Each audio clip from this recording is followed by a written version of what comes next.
have an overdose, everybody knows what their duties are. Everybody knows what they need to do to look after an overdose. Also looking after the clients that are inside at the time that we're looking after somebody outside.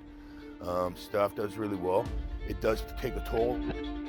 The opioid crisis is taking a toll on everyone, and frontline workers are feeling the emotional impact. Usually after an overdose, they tend to need a little bit of time just to kind of calm down and relax and take it all in.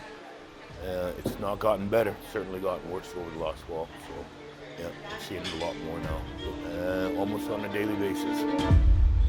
The other day, I had 2 people go down, OD'd, and I had to work on both of them at the same time. And it's traumatic. It's hard to imagine the toll that situations like this would take on individuals, but for many frontline organizations, there's a second challenge as well. But we're also dealing with the outside public. There's a big stigma to, all this, and, and probably the shelters. You see a shelter, everybody goes, oh, look at this is what's happening, or you want a shelter in an area, this is what's going to happen to the neighborhood. But yeah, this is, we're not the bad guys. Shelters, we're here to provide a service, trying to get them in off the street, not outside. We're not the only ones dealing with this situation. It's clear across BC.